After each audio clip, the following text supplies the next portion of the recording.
ప్రాంతములో ఒక యవనస్తుడు చాలా చక్కగా పెరిగాడు. అయితే ఆ యవనస్తుడికి ఒక చక్కని జాబ్ వచ్చింది. జాబ్ వచ్చిన తర్వాత ఆ జాబు నిమిత్తం వేరే ప్రాంతానికి వెళ్ళి ఆ జాబు ముగించుకుని సెలవుల నిమిత్తం ఇంటికి వస్తూ ఉన్నాడు. ఇంటికి వస్తూ ఉంటే దారిలో అనుకోని రీతిలో చిన్న యాక్సిడెంట్ జరిగింది. జరగగానే ఆ యాక్సిడెంట్లో కాలుకు ప్యాచర్ అయింది. కాలుకు ప్యాచర్ అయ్యేసరికి ఆ బాబు కొద్ది సమయం కొంత టైం ఆ కాలును బట్టి ఆపరేషన్ సర్జరీ జరగడాన్ని బట్టి మంచం మీదే ఉన్నాడు. నడవలేని పరిస్థితి, చాలా వేదన.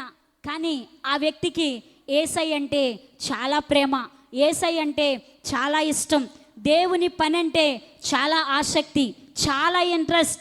కానీ మంచం మీద ఉండి కూడా ప్రభువా నేనేం చేయలేను కదా, నా బ్రతికేంటి ఎలా అయిపోయింది, యవన కాలంలో నేనెంతో పని చేయాలనుకున్నాను కానీ ఎందుకు ఇలా అయిపోయానని చాలా మనసులో కలవరపడతా ఉన్నాడు, వేదన పడతా ఉన్నాడు. కొంత సమయం అయిపోయిన తర్వాత వాళ్ళ ఇంటి ముందు కొంచెం అలా లేచి అలా నడవగలిగిన శక్తి వచ్చిన తర్వాత ఒకానొక రోజు అలా నడుచుకుంటూ వెళ్తూ ఉన్నాడు. వెళ్తా ఉండగా ఒక ప్రక్కన రోడ్డు ప్రక్కన ఒక ఎండిపోయిన చెట్టు కనిపించిందంట. ఆ ఎండిన చెట్టు వైపు ఆ యవనస్తుడు ఆ చెట్టును అలా చూసి అనుకున్నాడంట, నీ బ్రతుకు నా బ్రతుకు ఒకటే. ఎందుకంటే నీవు చాలా చక్కగా ఎదిగావు కానీ దేనికి ఉపయోగం లేకుండా ఆకులు లేవు, కాయలు లేవు, పువ్వులు లేవు, ఎండిపోయిన స్థితిలో నీవు ఉన్నావు అని ఆ చెట్టును చూసి నా బ్రతుకు కూడా అలాగే ఉంది. నేను చేతికి అందొచ్చాను కదా, తల్లిదండ్రులకు సహాయపడతాను, జాబ్ చేస్తున్నాను, దేవుని పని చేస్తున్నాను, దేవుని పని ఇంకా చేయాలని చాలా ఆశ ఉంది. కానీ నేను కూడా ఎవరికి పనికిరాని స్థితిలో, ఎందుకు పనికిరాని పరిస్థితుల్లో నేను కూడా ఇలా మిగిలిపోయానని ఆ చెట్టు వైపు చూస్తూ కలవరముతో తన మనసులో వేదన పడతా ఉన్నాడు. అయితే ఆ చెట్టు ద్వారా పరిశుద్ధాత్మ దేవుడు ఆ వ్యక్తితో మాట్లాడాడు. హల్లెలూయా. అయితే అలా చూసి అంటా ఉన్నాడు, అనుకున్నాడు, వెళ్ళిపోయాడు. మరలా 1 నెల 2 నెలల తర్వాత మరలా ఆ త్రోవను నడుచుకుంటూ మెల్లగా చేతికర్ర సహాయముతో 2 అడుగులు వేద్దామని ఎదరికొచ్చాడు. వచ్చి ఇప్పుడు అనుకుంటున్నాడు, కొన్ని దినాల క్రితం నేను వచ్చినప్పుడు ఈ ప్రక్కన ఒక చెట్టు, ఎండిపోయిన చెట్టు ఉండేది కదా, ఆ చెట్టు నరకబడి ఉండిద్ది, ఆ చెట్టు పనికిరాని స్థితిలో పక్కన పడవేయబడి ఉండిద్ది, ఈ స్థలములో ఆ చెట్టు ఉండదు అనుకుంటా మనసులో వస్తా ఉన్నాడు. అయితే ఆ చెట్టు మరలా ఏం జరిగిందో తెలుసా, చక్కని ఇగురేసి ఆకులు వచ్చి పచ్చగా నవనవలాడుతా కనిపించింది. వెంటనే ఆ వ్యక్తి ఆ చెట్టు వైపు అలా చూసి, అయ్యో గతంలో ఈ చెట్టు ఎండిపోయింది అనుకున్నాను కదా, ఈ చెట్టు మరలా చిగురించిందే అని అనుకుంటా ఉండగా పరిశుద్ధాత్మ దేవుడు ఆ వ్యక్తితో మాట్లాడుతూ ఉన్నాడంట, ఓ యవ్వనుడా, ఆ చెట్టును చూసి ఎండిపోయింది అని, ఎందుకు పనికిరాదు అని నీ మనస్సులో కలవరపడుతున్నావు కదా, ఒక ఎండిన చెట్టునే చిగురింపజేయగలిగిన దేవుడను నా కొరకు తప్పిస్తున్న నిన్ను ఎలా విడిచిపెడతాననుకున్నావు? నిన్ను నేను మరలా బలపరచి నా కొరకు వాడుకోనా? చెట్టు ఎలా చిగురించిందో నీ జీవితాన్ని కూడా అలా చిగురింపజేయబోతా ఉన్నాను. ఎడారిలో ఏదేనును పుట్టించగలిగిన దేవుడను, అరణ్యములో సెలయేరులను ప్రవహింపచేయగలిగిన సర్వశక్తుడైన దేవుడను నేను నీతో ఉన్నాను కదా, ఎందుకు కలవరం అన్నాడంటే. గట్టిగా చప్పట్లు కొడుతూ దేవునికి స్తోత్రం చెప్దామా? ఆ మాట వినగానే నిరాశలో ఉన్న ఆ వ్యక్తి, నేనెందుకు పనికిరాను, నా పని అయిపోయిందనుకున్న ఆ వ్యక్తిలో ఒక ఆశ మొదలయ్యింది. వెంటనే తన మనస్సులో ఉన్న కలవరాన్ని తీసేసుకున్నాడు, తన మనస్సులో ఉన్న బాధను తొలగించుకున్నాడు, ప్రార్థన చేయటం మొదలుపెట్టాడు. ప్రభువా, ఎండిన చెట్టును చిగురింపజేసిన దేవుడవు, ఎడారిలో ఏదేనును పుట్టించగలిగిన దేవుడవు, సెలయేరులను ఇవ్వగలిగిన దేవుడవు, నీటి ఊటలు ఇవ్వగలిగిన దేవుడవు, చితికిపోయిందనుకున్నా, అయిపోయిందన్న నా బ్రతుకును కూడా సరిచేసి నిలబెట్టగలిగిన దేవుడవు నీవేనయ్యా అని ఏడ్చి ఆయన పాదాలు పట్టుకున్నాడు. కొన్ని దినాలకు దేవుడు ఆ వ్యక్తిని స్వస్థపరిచాడు. బలమైన పరిచర్య చేస్తూ జాబు ప్రక్కన పెట్టి అనేక ప్రాంతాల్లో సువార్తను ప్రకటిస్తా ఉన్నాడు. గట్టిగా చప్పట్లు కొడుతూ దేవునికి స్తోత్రం చెప్దామా?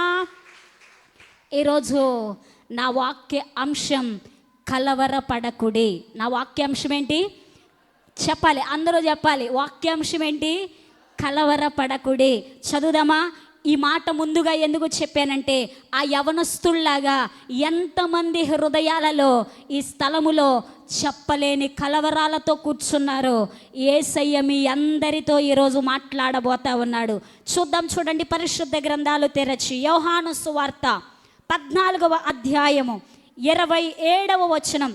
చదవగలిగిన ప్రతి ఒక్కరూ కలిసి చదవండి. అందరం చదువుదాం ఈ మాటని. శాంతిని మీకు అనుగ్రహించి వెళ్ళుచున్నాను, నా శాంతిని మీకు అనుగ్రహించుచున్నాను. లోకమిచ్చునట్లుగా నేను మీకు అనుగ్రహించుటలేదు. మీ హృదయమును కలవరపడనీయకుడి, వెరవనీయకుడి. ఏ కలవరంతో వచ్చావో నీ కలవరం మందిరంలోంచి వెళ్ళేటప్పుడే తొలగిపోవును గాక. మీ బైబిల్ చేత్తో పట్టుకుని బిగ్గరగా చెప్పాలి, కలవరపడకుడి. చెప్పాలి, కలవరపడకుడి. ఆమేన్, హల్లెలూయా. కలవరాన్ని తొలగించే దేవుడు ఈరోజు నేను ప్రకటించే దేవుడు. హల్లెలూయా. రైట్, జాగ్రత్తగా కొద్ది నిమిషాలు వాక్యాన్ని విందాం. యేసయ్య ఈ భూలోకములో 2024 సంవత్సరాల క్రితం కన్యమరియ గర్భాన జన్మించి ఆయన 30 సంవత్సరాలు ఇంటి దగ్గరే ఉండి 3.5 సంవత్సరాలు సువార్తను ప్రకటిస్తూ అనేక మంది శిష్యులను ఏర్పాటు చేసుకుని ఆయా ప్రాంతాలు తిరుగుతూ సువార్తను ప్రకటిస్తూ ఆయన రాజ్య వ్యాప్తి కొరకు అనేకులను సిద్ధపరిచాడు. ఆ సమయంలో యేసయ్య శిలువ మరణానికి అప్పగించబడే ముందుగా ఒకానొక రోజున శిష్యులకు చెప్తా ఉన్నాడు, శిష్యులారా, నేను వెళ్ళిపోబోయే సమయం దగ్గరికి వచ్చింది, నేను వెళ్ళిపోబోతా ఉన్నాను. అయితే నేను వెళ్ళిన తర్వాత మీ కొరకు ఆదరణకర్తను మేము పంపిస్తాను. నేనుండే స్థలములో మీరును ఉండులాగున మరలా నేను వస్తాను. మీ కొరకు స్థలమును సిద్ధపరచ వెళ్తూ ఉన్నాను. కాబట్టి మీరేం చేస్తారంటే కలవరపడొద్దు, నెమ్మదిగా ఉండండి, టెన్షన్ పడొద్దు, శాంతిగా ఉండండి. నా శాంతిని మీకు ఇస్తున్నాను, నేను వెళ్తున్నానని కంగారు పడొద్దు అని చెప్తా ఉన్నాడు. వాస్తవానికి యేసయ్య వెళ్తున్నానన్న మాట వినగానే శిష్యుల్లో కలవరం స్టార్ట్ అయింది. ఎందుకంటే బైబిల్లో మనం సువార్తల్లో చదువుతూ ఉంటాం, కొన్ని పరిస్థితుల్లో యేసు ప్రభు పక్కన ఉన్నా కానీ కలవరపడిపోయారు వీళ్ళు కదా.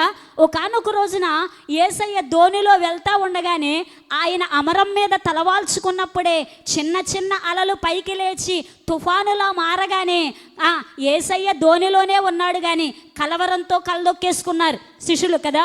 అలాంటి పరిస్థితుల్లో ఉన్న వీరు యేసు ప్రభు వెళ్ళిపోతున్నాడు అనగానే, అయ్యా, ఇంతవరకు నీతో తిరిగాం కదా, ఇంతవరకు నువ్వు పెట్టిన రొట్టెలు తిన్నాం కదా, నువ్వు చేసిన అద్భుతాలు చూసాం కదా, ఎక్కడికి రమ్మంటే అక్కడికి వచ్చాం, ఏం చేయమంటే అది చేసాం, ఏం తినమంటే అది తిన్నాం, ఏం తాగమంటే అది తాగాం, ఇప్పుడేమో సడన్గా నువ్వు వెళ్ళిపోతానంటున్నావు, మా పరిస్థితి ఏంటయ్యా అని శిష్యులు వాస్తవానికి కలవరంలో ఉన్నారు కదా. ఈరోజు అసలు మనిషికి కలవరం ఎందుకు వచ్చింది? ఈరోజు మనిషికి కలవరం ఎందుకు వచ్చింది అని అడిగితే, ఒక వ్యక్తికి కలవరం రావడానికి కారణాలు ఏంటో తెలుసా? తన చుట్టూ ఉన్న పరిస్థితులను బట్టి మనిషికి కలవరం, తన చుట్టుపక్కల ఉన్న వాతావరణాన్ని బట్టి కలవరం, మరొకటి వస్తున్న వ్యాధులను బట్టి, రోగాలను బట్టి, జబ్బులను బట్టి, అప్పులను బట్టి, కష్టాలను బట్టి, శ్రమలను బట్టి ప్రతి వ్యక్తిలో కలవరం అనేది స్టార్ట్ అవుతూ ఉంది. నాకే కలవరం లేదండి, ఏ టెన్షన్ లేదండి, నేను ప్రశాంతంగా ఉన్నానండి అన్న వాళ్ళు ఎవరైనా ఉన్నారా? ఉంటే ఒకసారి మీ చేయి చూపించండి చూద్దాం. ఎవరో లేరు. ఎందుకు అని అడిగితే, చిన్నవారికి ఉండే కలవరం చిన్నోళ్ళకుంటే, పెద్దోళ్ళకు ఉండే కలవరం పెద్దోళ్ళకు ఉంది. ఏ వయసుకు తగిన వారి జీవితంలో వారికి తగిన సమస్యలు, వారికి కలిగిన కష్టాలను బట్టి, శ్రమలను బట్టి, ఇబ్బందులను బట్టి వారిలో, వారి హృదయములో ఏం స్టార్ట్ అవుతా ఉంది? కలవరం, టెన్షన్, వేదన, బాధ, దుఃఖం, నెమ్మది లేని పరిస్థితి, సమాధానము లేని పరిస్థితి, అశాంతితో హృదయము నిండిపోతా ఉంది. బైబిల్ గ్రంథంలో కూడా ఒక భక్తుడు ఏమన్నాడో తెలుసా? అసలు నేను పుట్టకుండా ఉంటే బాగుండేదయ్యా, ఎందుకో నా బ్రతికెందుకు, నాకు నెమ్మదే లేదయ్యా అన్నాడు. ఎవరో తెలుసా? యోబు అనే భక్తుడు. 4వ అధ్యాయం మీరు చదువుకోండి, 4-5 వచనాల్లో ఉంటుంది. అతడు ఊజు దేశములో గొప్ప భక్తుడు. అతని వంటి యథార్థవంతుడు గాని, దేవుని యందు భయము భక్తి కలిగిన వాడు గాని, నీతిమంతుడు గాని ఎవరు లేరు అని సాక్షాత్తు ఎవరు చెప్పారు? యెహోవా దేవుడే చెప్పాడు. అయితే యోబు ఎలాంటి పరిస్థితుల్లో గుండా వెళ్ళాడంటే, తనకన్నీ ఉన్నాయి, కానీ సాతాను ఆ కుటుంబం మీద దాడి చేసినప్పుడు ఆస్తి పోయింది, గొర్రెలు పోయాయి, ఒంటెలు పోయాయి, పనివారు పోయారు, తన కడుపును పుట్టిన బిడ్డలు చనిపోయారు, తన శరీరం కూడా సహకరించని పరిస్థితి, రోగాల చేత బహు భయంకరమైన వేదనలో కృంగిపోయిన పరిస్థితుల్లో యోబంట బూడిదలో కూర్చుని వేదనలో కూర్చున్నప్పుడంట ఆ పరిస్థితిని తెలుసుకున్న యోబు స్నేహితులంట యోబు గారిని పలకరిద్దామని వెళ్ళారంట. ఎవరిని? యోబు గారిని పలకరిద్దామని వెళ్తే యోబు ఆ వచ్చిన స్నేహితులతో ఏం మాట్లాడుతున్నాడో తెలుసా? స్నేహితులారా, ఏం చెప్పను, నా బ్రతికెందుకు ఇలా అయిపోయింది, మరి ఎన్నో కష్టాలు వచ్చినాయి, అన్నీ పోయినాయి, ఎన్నో ఇబ్బందుల్లో ఉన్నాను, నా జీవితం ఇలా అయిపోయింది, నేను పుట్టకుండా ఉన్నా పోయేది అని బాధపడతా ఉంటే వచ్చిన స్నేహితుల్లో ఎలీఫజ్ అనే ఒక స్నేహితుడు యోబు గారిని ధైర్యపరుస్తూ ఏమన్నాడో తెలుసా? యోబో, నువ్వు గతములో ఎంతో మంది కృంగిపోయిన వారిని ఆదరించిన వాడివి కదా, ఎంతో మంది తొట్టిల్లిపోయిన వారిని లేవనెత్తిన వాడివి కదా, ఎంతో మంది ధైర్యము చెడిన వారికి ధైర్యాన్ని ఇచ్చిన వాడివి కదా, ఎంతో మంది పడిపోయిన స్థితిలో ఉన్న వారిని పైకి లేపిన వాడివి కదా, ఈరోజు నీకు శ్రమ వచ్చిందని, ఈరోజు నీకు బాధ వచ్చిందని కలవరపడుతున్నావా? కలవరపడొద్దు అన్నాడు. గట్టిగా దేవునికి స్తోత్రం చేద్దాం. ఈరోజు ఒక మనిషికి కలవరం ఎందుకు వచ్చిందంటే కష్టాలను బట్టి కలవరం వచ్చింది. ఈరోజు ఒక మనిషికి కలవరం ఎందుకు వచ్చిందంటే అప్పులను బట్టి కలవరం వచ్చింది. ఈరోజు ఒక మనిషికి కలవరం ఎందుకు వచ్చిందంటే కుటుంబ పరిస్థితులను బట్టి కలవరం వచ్చింది. ఈరోజు ఒక మనిషికి కలవరం రావడానికి కారణం ఏంటంటే ఆ వ్యక్తి ఉన్న శోధనలను బట్టి, వేదనలు బట్టి, బాధలను బట్టి, నలిగిపోతున్న పరిస్థితులను బట్టి శాంతి లేక, మనశ్శాంతి లేక కుమిలిపోతూ అయ్యో ఈ బాధలేంటయ్యా, ఈ వేదన ఏంటయ్యా, ఒకవేళ నన్ను మర్చిపోయావని దేవుణ్ణి ప్రశ్నించే టైం వచ్చేసిద్దంట. గట్టిగా దేవునికి స్తోత్రం చేద్దాం. హల్లెలూయా. వేదన పడతాం, కృంగిపోతాం. దేవుడు నన్ను చిన్న చూపు చూసాడేమో, నా పరిస్థితి ఎందుకు ఇలా అయిపోయింది, నా బిడ్డలు ఎందుకు ఇలా అయిపోతా ఉన్నారు, నా కుటుంబ పరిస్థితులు ఎందుకు ఇలా ఉన్నాయి, అందరూ చాలా బాగున్నారు కదా, నేను భక్తి చేస్తూ ఉన్నాను కదా, ప్రార్థన చేస్తూ ఉన్నాను కదా, ఎప్పుడు ఉపవాసం ఉండమంటే అప్పుడు ఉపవాసం ఉంటున్నాను కదా, ఎప్పుడు ఏది చేయమంటే అది చేస్తున్నాను కదా, కానీ ఎందుకు నా బ్రతుకులో నెమ్మది లేదు, ఎందుకు నా బ్రతుకులో కలవరం, ఎందుకు నా బ్రతుకులో అప్పులు, ఎందుకు నా బ్రతుకులో కుటుంబంలో శాంతి లేదు, నలుగురితో ఉన్నప్పుడు నవ్వుతూ ఉన్నాను, ఇంటిలోకి వచ్చిన తర్వాత తెలియని వేదన, గుండెలు భారముతో నిండిపోతా ఉన్నాయి, ఏం చేయాలో తెలియదు, ఎవరికి చెప్పాలో తెలియదు. అలనాడు దావీదు చెప్పాడే, అయ్యా ప్రతి రాత్రి నా పరుపు కన్నీటిలో కొట్టుకుపోతా ఉందని. అయితే ప్రతి రాత్రి నా కన్ను కన్నీటి మయముగా అయిపోయిందని ఏడుస్తూ ఉన్నావేమో, వేదన పడతా ఉన్నావేమో. అయితే ఈరోజు యేసయ్య నీకు ఇస్తున్న వాగ్దానం, కలవరపడకుడి. గట్టిగా దేవునికి స్తోత్రం చెప్దామా? ఆనాడు శిష్యులకి ఇచ్చాడు, ఏమన్నా తెలుసా?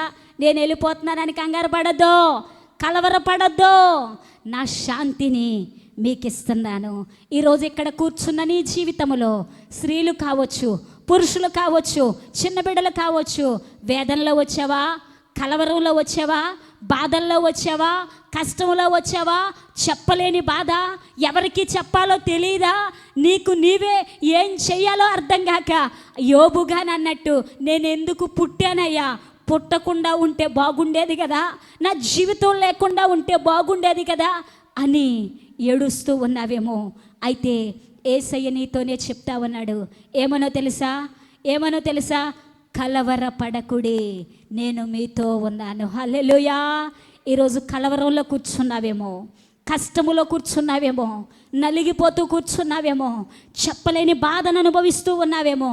యేసయ్య నీతోనే చెప్తా ఉన్నాడు, కలవరాన్ని తొలగించే దేవుడను మీ ప్రక్కనే ఉన్నాను. గట్టిగా చప్పట్లు కొడుతూ దేవునికి స్తోత్రం చెప్దాం. హల్లెలూయా. మన దేవుడు ఎవరంట? చెప్పాలి, మన దేవుడు ఎవరు? కలవరాన్ని తొలగించే దేవుడు. ఇశ్రాయేలు ప్రజల జీవితాల్లో కూడా వారు ఐగుప్తు నుంచి విడిపించబడి వస్తూ ఉన్నారు. కొంత దూరం వచ్చిన తర్వాత ముందేమో ఎర్ర సముద్రం ఎదురయ్యింది, వెనకేమో శత్రు సైన్యం తరుముకుంటా వస్తూ ఉన్నారు. వస్తూ ఉన్నప్పుడు వారు కూడా కలవరపడిపోయారు. ఈరోజు ఇక్కడ కూర్చున్న మీలో చాలామంది ఈ వాక్యం నేను చెప్తా ఉండగా మీ మనసులో ఏమనుకుంటున్నారో చెప్పనా? నా బ్రతుకు కూడా అదే, ఏం చేయాలో తెలీదు. ముందు చూస్తే నుయ్య, వెనక చూస్తే గొయ్య అన్నట్లుగా ఎటు వెళ్ళాలో అర్థం కాని పరిస్థితుల్లో నేను కూడా ఉన్నాను. ఆనాడు ఇశ్రాయేలీల ప్రజలు ముందేమో ఎర్ర సముద్రం, వెనకేమో శత్రు సైన్యం. ముందుకెళ్ళాలా వెనక్కాగాల తెలీదు. ఈనాడు వస్తున్న శ్రమలను బట్టి, వస్తున్న కష్టాలను బట్టి భక్తి చేయాలా, భక్తిలో నుంచి తప్పుకోవాలా, సరి అయిన మార్గంలో వెళ్తా ఉన్నానా, నా బ్రతుకెందుకు ఇలా ఉందని కలవరముతో కృంగిపోతూ ఏడుస్తూ ఉన్నావు నీ మనసులో. అయితే పరిశుద్ధాత్మ దేవుడు నీతో సూటిగా మాట్లాడుతున్న మాట ఏంటో తెలుసా? ఈ కలవరం ఇంకెంతో కాలం కాదు, విడుదల దేవుడు నీకు ఇవ్వబోతా ఉన్నాడు. నమ్మితే గట్టిగా చప్పట్లు కొడుతూ బిగ్గరగా దేవునికి స్తోత్రం చెప్దాం. విశ్వాసముతో చెప్దాం, విశ్వాసముతో గట్టిగా దేవునికి స్తోత్రం చెప్దాం. కలవరాన్ని తొలగించే దేవుడు నా యేసయ్య. ఏ కలవరంలో ఉన్నావు, ఏ బాధలో ఉన్నావు, ఎవ్వరికీ చెప్పొద్దు, యేసయ్యతో చెప్పు. అయితే ఈరోజు ఆనాడు శిష్యులకు ఇచ్చిన వాగ్దానం ఈనాడు యేసయ్య నీకు ఇస్తా ఉన్నాడు. ఏంటో తెలుసా? కలవరపడకుడి. ఏమంటున్నాడు? కలవరపడకుడి. మీ హృదయములను కలవరపడనీయొద్దు. నీ చుట్టుపక్కల పరిస్థితులు బాగోకపోయినా, నీ పరిసర ప్రాంతాల్లో పరిస్థితులు బాగోకపోయినా, కుటుంబ పరిస్థితులు బాగోకపోయినా కలవరం రానియొద్దు. కలవరాన్ని తొలగించే దేవుడను నీతోనే ఉన్నాను. హల్లెలూయా. ఈరోజు ఇక్కడ కూర్చున్న మీలో కూడా కలవరంతో ఏంటి నా పరిస్థితి అని కలదొక్కోవద్దు, తొందరపడద్దు, టెన్షన్ రానియొద్దు. దేవుని వైపు చూద్దాం. మన దేవుడు కలవరములను తొలగించే దేవుడు. రైట్. కలవరాలు తొలగిపోవాలంటే ఏం చేయాలి? నెంబర్ 1 చదువుదాం, చూడండి. యెషయా గ్రంథము 28:16.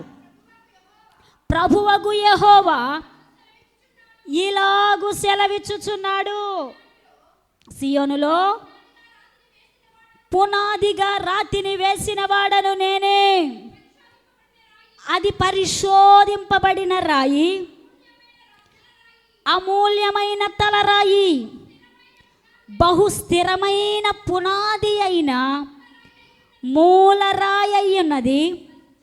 విశ్వసించువాడు కలవరపడడు. గట్టిగా దేవునికి స్తోత్రం చెప్దాం. నెంబర్ 1 విశ్వసించువాడు. చెప్పాలి ఏంటి? కలవరం తొలగిపోవాలంటే ఏం చేయాలి? విశ్వసించువాడు కలవరపడడు. ఈ లోకములో శ్రమలు వచ్చినా, కష్టాలు వచ్చినా, ఎన్నో ఇబ్బందులు వస్తూ ఉంటాయి. అయితే మనం ఏం చేయాలో తెలుసా? వాటన్నిటిలో నుంచి నెమ్మది పొందాలంటే మనలో ఏముండాలో తెలుసా? విశ్వాసము. ఏముండాలి? చెప్పాలి. ఏముండాలి? చెప్పాలి. నోరు తెరిచి చెప్పాలి. ఏముండాలి? నేను ఇన్నిసార్లు అడుగుతున్నా కానీ ఇంకా వెనకాల నుంచి సౌండ్ రావట్లా. వచ్చిద్దనే మరలా మీతో చెప్పిస్తున్నాను. చెప్పాలి. విశ్వాసం ఉంచాలి. ఎవరైతే దేవుని యందు విశ్వాసం ఉంచుతారో, ఎవరైతే దేవుని మీద ఆధారపడతారో, ఎవరైతే దేవుని మీద ఆనుకుంటారో, ఎవరైతే దేవుణ్ణి ఆశ్రయంగా చేసుకుంటారో, విశ్వసించువాడు కలవరపడడు. దేవునికి స్తోత్రం. హల్లెలూయా. ఈరోజు మానవ జీవితాలలో ఎన్నో కలవరాలు, ఎన్నో ఇబ్బందులు, ఎన్నో కష్టాలు. అయితే వాటన్నిటినీ చూసి కలవరపడకుండా నిలబడాలంటే నీలో ఏముండాలో తెలుసా? విశ్వాసము. హల్లెలూయా. ఏముండాలి? విశ్వాసం ఉండాలి. దేవుని మీద ఆధారపడే మనసు ఉండాలి. దేవుని మీద ఆనుకునే మనసు ఉండాలి. అందుకే కీర్తనకారుడు ఒక మాట అంటాడు, మనుషులను నమ్ముకొనుట కంటేనో, రాజులను నమ్ముకొనుట కంటేనో యెహోవాను ఆశ్రయించుట మేలు. హల్లెలూయా. ఈరోజు కలవరం రాగానే, కష్టం రాగానే మానవ జీవితంలో మనందరం చేసే పని ఏంటంటే, ఎవరికి డబ్బు ఉందా, ఎవరు ఏది సహాయం చేస్తారా అని డబ్బు మీద ఆధారపడే వాళ్ళు కొంతమంది, మనుషుల మీద ఆధారపడే వాళ్ళు కొంతమంది, అధికారుల మీద ఆధారపడే వాళ్ళు కొంతమంది, బలం మీద ఆధారపడే వాళ్ళు కొంతమంది. విను జాగ్రత్తగా, వేటి మీద ఆధారపడినా, బలం మీద ఆధారపడినా, ధనం మీద ఆధారపడినా మోసపోతావు, భంగపడతావు. కానీ దేవుని మీద నీవు ఆధారపడితే విశ్వసించువాడు కలవరపడడు అన్న వాక్యము, వాగ్దానము నీ జీవితంలో నెరవేరేది. గట్టిగా స్తోత్రం చెప్దాం. హల్లెలూయా. ఎవరైతే దేవుని యందు విశ్వాసం ఉంచుతారో వారు ఎన్నటికీ కలవరపడరు. హల్లెలూయా. బైబిల్లో ఈరోజు కొంతమంది భక్తులను మీ ముందు పెడతాను. ఎవరు అని అడిగితే అబ్రహాము జీవితంలో చాలా వృద్ధాప్య వయసులో ఒక చక్కని కుమారుడు పుట్టాడు కదా. చక్కని కుమారుడు పుట్టాడు. ఆ బిడ్డకు ఇస్సాకు అని పేరు పెట్టారు.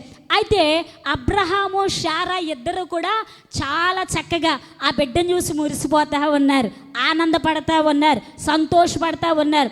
అయితే ఒకానొక రోజు దేవుడు అన్నాడంట అబ్రహామును పరీక్షించడానికి, అబ్రహామా నీకు ఇచ్చానే ఒక్క కుమారుడు ఇస్సాకు నాకు బలి ఇచ్చేయి అన్నాడు. అదే పరిస్థితుల్లో, సిచ్యువేషన్లో మనం ఉంటే ఎంత కంగారు పడిపోదామో. ఏం దేవుడు అండి, ఇచ్చినట్టే ఇచ్చాడు, మళ్ళీ ఇచ్చేయమంటున్నాడు, ఈ దేవుడు బుద్ధి అంతా ఇదే అని తిట్టేద్దుమేమో, ఎన్ని మాటలు అనేద్దుమో, అనరాని మాటలు అనేద్దాం. మన విశ్వాసంలో నుంచి నిలబడటం కాదు, కూర్చుంటాం కాదు, అమాంతంగా కింద పడిపోదాం. కానీ అబ్రహాము విశ్వసించువాడు కలవరపడడన్న వాగ్దానము అబ్రహాముకు తెలుసు. ఆయన విశ్వాసంతో ఉన్నాడు గనక కలవరం పడల. వెంటనే దేవుడు చెప్పాడు, శారమ్మ గారి దగ్గరికి వెళ్ళాడు. శారమ్మ, నేను ఇద్దరం కలిసి కొండ మీదకి వెళ్ళి చక్కగా దేవునికి బలర్పించి మరలా తిరిగి వస్తానన్నాడా? వస్తామన్నాడు. ఎందుకన్నాడో తెలుసా? విశ్వాసముతో ఆ మాట చెప్పాడు. ఇప్పుడు బయలుదేరాడు. ఇస్సాకుని తీసుకున్నాడు, కట్టెలు తీసుకున్నాడు, చక్కగా గాడిద మీద కొండ దాకా వెళ్ళి పనివారిని అక్కడ పెట్టి ఇప్పుడు ఆ కట్టెలు, కత్తి తీసుకుని ఇస్సాకు, అబ్రహాము కొండ మీదకి వెళ్తా ఉన్నారు. మధ్యలోకి వెళ్ళిన తర్వాత ఇస్సాకు అడుగుతా ఉన్నాడు, నాన్న దేవుడికి బలి ఇవ్వాలన్నావు కదా, మరి నీ చేతిలో ఏమున్నాయి? కట్టెలు ఉన్నాయి. మరి నా చేతిలో కత్తి ఉంది, అయితే దహన బలికి గొర్రె పిల్లేది అని అడిగాడు. ఆ మాట అడిగితే తండ్రిగా వాస్తవానికి గుండె పగిలిపోవాలి. ఎందుకు అని అడిగితే, అయ్యో నిన్నే బలి ఇవ్వబోతున్నాను రా అని చెప్పలేడు కదా. కానీ అబ్రహాములో ఎక్కడ కలవరం, టెన్షన్ రాలా. ఏమన్నాడో తెలుసా? నాన్న యెహోవా ఈరే, ఆయనే చూసుకుంటాడు, వెళ్దాం పదా అన్నాడు. చక్కగా పైకి వెళ్ళిపోయారు. బలిపీఠం కట్టాడు, కట్టెలు పేర్చాడు. ఇప్పుడు ఆ ఇస్సాకును బలి ఇవ్వటానికి చెప్పాడు. నాన్న దేవుడు నిన్ను బలిమ్మన్నాడు అని చక్కగా మాట చెప్పగానే ఇస్సాకు నేను రాను అనలేదు, విధేయుడయ్యాడు, బలిపీఠం మీద పడుకున్నాడు. ఒక మాట చెప్పనా, ఈ అబ్రహాము ఎంతగా విశ్వాసం ఉంచాడంటే హెబ్రీ పత్రికలో మనం చదివితే అక్కడ ఏమని ఉంటుందో తెలుసా? అబ్రహాము మృతుడైపోయినా, తన కుమారుడు ఒకవేళ చనిపోయినా, బూడిదలో నుంచైనా తన బిడ్డను బ్రతికించి తనకివ్వగలడన్న నమ్మకం ఉంచాడంట. గట్టిగా చప్పట్లు కొడుతూ దేవునికి స్తోత్రం చెప్దాం. అంత నమ్మకం ఉంచాడు గనకనే తన బిడ్డను బలివ్వడానికి అక్కడికి తీసుకెళ్లిన పరిస్థితుల్లో దేవుడు చూశాడు, అబ్రామా నీ బిడ్డను బలివ్వద్దు, అదుగో పొదలో కొమ్ములు చిక్కుకున్న పొట్టేళ్ళు కనబడుతుంది, దాన్ని తీసుకొచ్చి బలివ్వమన్నాడు. హల్లెలూయా. విశ్వసించువాడు కలవరపడడు. Abraham కలవరపడలా, కలదొక్కేసుకోలా, tension పడలా. దేవుని మాట విన్నాడు, విధేయుడై దేవునికి లోబడ్డాడు, గొప్ప కార్యాన్ని చూశాడు. హల్లెలూయా. ఈ రోజుల్లో చాలామంది ఏదైనా శ్రమ రాగానే, కష్టం రాగానే, ఇబ్బంది రాగానే కలవరపడిపోయి ఎవరెవరో వైపు చూసేసి కలదొక్కేసుకుంటా ఉన్నారు, కలవరపడిపోతా ఉన్నారు. అయితే అబ్రహాము ఏ విధంగా విశ్వాసముతో ముందుకు సాగి గొప్ప కార్యాన్ని చూశాడు. చేశాడో ఈరోజు నా జీవితాల్లో కూడా ఘనమైన కార్యాలు చూడాలంటే విశ్వాసముతో ముందుకు కదలాలి. విశ్వసించువాడు కలవరపడడు. ఇశ్రాయేలుల ప్రజల జీవితాల్లో కూడా ఒకానొక రోజున ఇశ్రాయేలు మీదకి ఫిలిష్తీయులు యుద్ధానికి వచ్చారు. వస్తే గొల్లియాతు ఆ ప్రక్కన నిలబడ్డాడు, కేకేస్తా ఉన్నాడు, ఇశ్రాయేలీయులారా మీలో ఒకడు రండి తేల్చుకుందామన్నాడు. అంటే ఇప్పుడు ఇశ్రాయేలుల ప్రజల్లో కలవరం వచ్చింది, రాజులో కలవరం వచ్చింది, సైన్యాధిపతిలో కలవరం వచ్చింది. ఎందుకు? ఆ ప్రక్కనున్న గొల్లియాతు 6 మూరల జానుడు ఉన్నాడు. మనం గెలవలేం, ఏం చెయ్యాలని టెన్షన్ పడిపోతా ఉన్నారు. అయితే ఒక విషయం చెప్పనా, ఆ ప్రాంతానికి దావీదు వచ్చాడు. దావీదు వచ్చి ఇప్పుడు ఆ యుద్ధాన్ని నేను చేస్తానన్నాడు. అయితే అక్కడున్న ప్రజలు ఏమంటున్నారో తెలుసా? దావీదు, నువ్వు చూస్తే చాలా చిన్నోడివి, నీ ముందున్న ఆ గొలియాతుని చూసావా? ఎలా ఉన్నాడో తెలుసా? ఎంత ఎత్తున్నాడో తెలుసా? ఎంత ఖడ్గం పట్టుకున్నాడో తెలుసా? ఎలాంటి శిరస్త్రాణాన్ని వేసుకున్నాడో తెలుసా? అతడు అలాంటివాడు ఎలాంటివాడు అని చెప్తా ఉంటే దావీదు పలికిన మాట ఏంటో తెలుసా? ఎంతసేపు ఎదరున్న ఆ వ్యక్తినే చూస్తున్నారు కానీ నాలో ఉన్న సర్వశక్తుడైన సైన్యములకు అధిపతి అయిన దేవాతి దేవుణ్ణి మీరు చూడలేకపోతా ఉన్నారని దావీదు యుద్ధానికి వెళ్ళినప్పుడు విశ్వాసముతో దావీదు యుద్ధ భూమిలో నిలబడి ఒకే ఒక్క మాట అన్నాడు. గొలియాత్ అంటున్నాడు, నేనేమైనా కుక్కను అనుకుంటున్నావా? కర్ర తీసుకున్నా మీద కొత్తన్నావంటే వెంటనే దావీదు పలికిన మాట, నేనెవర పేరట వస్తున్నానో తెలుసా? సైన్యములకు అధిపతియగు యెహోవా నామములో నీ మీదకి యుద్ధానికి వస్తున్నానన్నాడు. ఒకే ఒక్క రాయి విశ్వాసముతో విసిరాడు, దేవుడు విజయాన్ని ఇచ్చాడు. కొట్టాల గట్టిగా చప్పట్లో. ఈరోజు నీకొస్తున్న శ్రమను చూడొద్దు, కష్టాన్ని చూడొద్దు, ఇబ్బందిని చూడొద్దు. సర్వశక్తి కలిగిన దేవాతి దేవుని నీవు చూడగలిగితే నీలో ఉన్న ప్రతి కలవరం తొలగిపోయింది. హల్లెలూయా. బబులోను దేశములో కూడా షడ్రకు, మేషకు, అబేద్నెగో అనబడిన వారికి ఒక శాసనాన్ని విధించారు. బొమ్మకే మొక్కాలి, ఎవరికి మొక్కకూడదని చెప్తే ఆ షడ్రకు, మేషకు, అబేద్నెగో అనబడిన వారు అగ్నిగుండాన్ని చూడలేదు కానీ వారిలో ఉన్న విశ్వాసముతో వారు నిలబడినప్పుడు దేవుడు ఏం చేశాడో తెలుసా?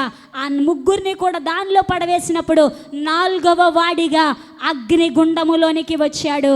మనం చదువుకున్న మాట, విశ్వసించువాడు కలవరపడడు. అగ్నిగుండాన్ని చూసి వారు భయపడిపోలేదు. దావీదు ఎదరున్న సైన్యాన్ని చూసి భయపడలేదు. అబ్రహాము తన కుమారుణ్ణి ఇమ్మన్నాడని భయపడలేదు. విశ్వాసముంచారు. విశ్వాసము ద్వారా దేవుడు వారి జీవితాలలో కార్యాలు చేశాడు. ఈరోజు నీ కుటుంబంలో కలవరం తొలగిపోవాలంటే మొదటిగా మనలో ఏముండాలో తెలుసా? విశ్వాసం ఉండాలి. విశ్వాసము లేకుండా దేవునికి ఇష్టులై ఉండుట కూడా అసాధ్యము అని దేవుని వాక్యము సెలవిస్తూ ఉంది. చాలా మందిలో విశ్వాసం ఉండట్లేదు, విశ్వాసాన్ని కోల్పోతూ ఉన్నారు. వచ్చాం కదా, వెళ్ళాం కదా, ఇదే పరిస్థితుల్లో మిగిలిపోతూ ఉన్నారు. కానీ నీ జీవితంలో విశ్వాసము కావాలి. విశ్వాసము లేకుండా దేవుని కార్యాలను మనం ఎన్నడూ కూడా చూడలేం. విశ్వాసాన్ని బట్టి వారు ఎన్నో కార్యాలు బైబిల్లో చూశారు. అగ్ని బలమును చల్లార్చారు. నిజంగా అగ్ని కాలిద్దా కాలదా? కానీ వారు అగ్నిని చూడలేదు, కానీ వారిలో ఉన్న దేవునిని చూశారు. విశ్వాసముతో అగ్నిలోనికి వెళ్ళినప్పుడు దేవాతి దేవుడు అగ్నిలోనికి దిగొచ్చాడు. దానియేలు కూడా అదే పరిస్థితి కదా, రాజును తప్ప ఎవరిని పూజించొద్దన్నారు. అయితే దానియేలు ఏం చేశాడు? యథాప్రకారము యెరూషలేము తట్టు కిటికీలు తెరచి ముమ్మారు దేవుని వైపు చేతులెత్తి ప్రార్థన చేసినప్పుడు, ఆ విషయాన్ని రాజుకు తెలియజేసినప్పుడు సింహాల బోనులో వేసేసారు. అయితే సింహాలను చూసి బోనులో వేస్తారని తెలిసిన సింహాలకు భయపడలేదు, రాజుకు భయపడలేదు. కానీ విశ్వాసముతో దేవునికి ప్రార్థించాడు. దేవాతి దేవుడు సింహాల నోళ్లను మూయించాడు. ఈరోజు నీ చుట్టుపక్కల ఉన్న పరిస్థితులను చూడొద్దు, కానీ లోకములో ఉన్నవాని కంటే మీలో ఉన్నవాడు గొప్పవాడు అని దేవుని వాక్యం సెలవిస్తూ ఉంది. మన దేవుడు గొప్పవాడు, ఆయన ఆశ్చర్యకరుడు, సర్వేశ్వరుడు, ఆలోచనకర్త, బలవంతుడైన దేవుడు, శక్తిమంతుడు గనుక అలాంటి శక్తి కలిగిన దేవునిని కలిగి ఉన్న మనము కూడా శక్తి లేని వారిగా ఉండకూడదు, కానీ ఎలా ఉండాలి? విశ్వాసముతో ముందుకు సాగేవారిగా ఉండాలి. హల్లెలూయా. ఈరోజు చాలామంది పరిస్థితులను చూసి నీరసించిపోతూ ఉన్నారు, పరిస్థితులను చూసి అంతా అయిపోయింది అనుకుంటా ఉన్నారు, ఇంకేం చేయలేమనుకుంటా ఉన్నారు. అయితే విను, నీవు విశ్వాసం ఉంచి ముందుకు సాగితే విశ్వసించువాడు కలవరపడడు అని దేవుని వాక్యము సెలవిస్తూ ఉంది. నీ జీవితంలో ఉన్న ప్రతి కలవరాన్ని నా యేసయ్య తొలగించేస్తాడు. హల్లెలూయా. ఒకానొక గ్రామంలో ఒక చెరువులో గత కాలంలో కూడా చెప్పాను ఈ మాట, మరి ఎంతమందికి గుర్తుందో లేదో నాకు తెలియదు, కానీ 2 చేపలు ఉన్నాయంట. 2 చేపలుంటే ఈ 2 చేపలో కూడా ఒక చేపేమో భక్తి కలిగిన చేప, ఒక చేపేమో ఆ భక్తి చేసే చేపను ఎగతాళి చేసే చేప. అర్థమైందా? ఒక చేపేమో భక్తి కలిగిన చేప, ఒక చేపేమో ఆ భక్తి చేసే చేపను హేళన చేసి అవమానపరిచే చేప. అయితే ఎండాకాలం వచ్చేసింది. ఒకానొక రోజున ఈ 2 మాట్లాడుకుంటున్నాయి. అయిపోయింది, ఎండాకాలం వచ్చేసింది, చెరువులన్నీ ఎండిపోతూ ఉన్నాయి, మన చెరువులో ఉన్న నీళ్లు కూడా అయిపోయినాయి. ఇప్పుడు వేటగాడు వస్తాడు, ఏం చేస్తాడు? వల వేస్తాడు, మనల్ని ఏం చేస్తాడు? బుట్టలో పెట్టి ఇంటికి తీసుకెళ్ళి చక్కగా సాంబార్ పెడతారు అని చెప్పుకుంటా ఉన్నాయి. అయితే ఒకానొక రోజున రానే వచ్చాడు వేటగాడు వల తీసుకుని. వచ్చి ఇప్పుడు ఏం చేశాడంటే ఆ చెరువు దగ్గర నుంచి చూస్తూ ఉన్నాడు. అయితే ఈ హేళన చేసే చేప అంటుంది, ఓ పద్దాక ఏమంటావు? ప్రార్థన, స్తోత్రం, హల్లెలూయా అంటావు కదా, అయిపోయింది, ఇక మన టైం అయిపోయింది, ఇంకా ప్రార్థన చేసేది ఏమీ లేదు, చచ్చిపోయే టైం దగ్గరికి వచ్చింది అని ఇది హేళన చేస్తూ ఉంది. అయితే ఈ చేప ఏమంటుందో తెలుసా? ఏదేమైనా, ఏ పరిస్థితి అయినా నా దేవుడు నన్ను విడిపిస్తాడు అని చెప్తా ఉంది. అంటే ఇప్పుడు ఈ పక్కనున్న చేప అంటుంది, ఇంత ఏటగాడు వచ్చి ఇప్పుడేం చేయబోతున్నాడు? చక్కగా వలయటానికి వలంతా ఇప్పదేస్తా ఉన్నాడు. ఈ టైంలో కూడా ఇంకా దేవుడు కాపాడుతాడా? నమ్ము అయిపోయిందిలే అని చెప్తా ఉంది. అయితే కొంత సమయానికి ఈ వేటగాడు వల వేసాడు. వేస్తే ఈ 2 చేపలు దాంట్లో పడినాయి. ఇప్పుడు వలలోకి వచ్చినా కూడా ఈ చేప అంటుంది, అయిపోయింది అన్నాను కదా, వేటగాడు వచ్చాడు, వల వేశాడు, వలలో పడ్డాం. మరికొద్ది నిమిషాల్లో కత్తిపీటకు దగ్గరలోకి తీసుకెళ్తారు. తర్వాత నెక్స్ట్ స్టెప్ ఏంటంటే చెట్లోకి వెళ్తాం అదే అని చెప్తుంది. అయినా ఆ పరిస్థితుల్లో కూడా ఈ చేప ఏమంటుందో తెలుసా? నేను విశ్వాసంతో ఉన్నాను, నా దేవుడు నన్ను బ్రతికిస్తాడు అంటుంది. ఇంకా విశ్వాసమా? ఇది ఎక్కడ విశ్వాసం? ఉండొచ్చు కానీ, భక్తి అన్నది ఉండొచ్చు కానీ ఇంత మరీ పిచ్చి భక్తి ఉండకూడదు. వల్లోకి వచ్చిన తర్వాత కూడా, చెట్లోకి వెళ్ళిన తర్వాత కూడా ఇంకా బతుకుతావా నీ ముఖం అంటుంటే ఆ టైంలో కూడా ఆ చేపంట ప్రార్థన చేస్తుందంట, ప్రభువా అలనాడు అబ్రహాము తన బిడ్డను బలివమన్నప్పుడు కొండ మీదకి తీసుకెళ్ళిన తర్వాత కూడా విశ్వాసముతో తీసుకెళ్ళినప్పుడు ఏం చేసావు? నువ్వు అబ్రహాము కొరకు ప్రక్కన గొర్రెను సిద్ధపరిచావు కదా, నా ప్లేస్లో వేరే ఎవరినో సెట్ చేసి నన్ను పంపించే ప్రభు అని ప్రార్థన చేస్తుందంట. ఆ టైంలో కూడా ప్రార్థన చేస్తూ ఉంటే ఈ పక్కనున్న ఈ చేప అంటుంది, అదే మరీ ఇంత ఎట్టకారంగా చేయకూడదు భక్తి అంటే అని ఇంకా హేళన చేస్తూ ఉంది. అయితే జరిగిన విచిత్రం ఏంటో తెలుసా? వాడు పట్టుకున్నాడు, తీసుకెళ్ళి ఇంటి దగ్గర ఇచ్చాడు. ఇచ్చి ఇప్పుడు ఆమెకి చెప్తున్నాడు, ముసలామి, ఆమె చాలా వృద్ధురాలు, 50-60 సంవత్సరాల్లో ఉంది, వృద్ధురాలు. ఆమెకిచ్చి ఇప్పుడు అంటున్నాడు ఆ వేటగాడు, మా అమ్మ నువ్వు చక్కగా ఈ 2 చేపల్ని చేసి వంట చేయి, నేను ఊళ్ళోకి వెళ్ళి మసాలా తీసుకొస్తానని చెప్పాడు.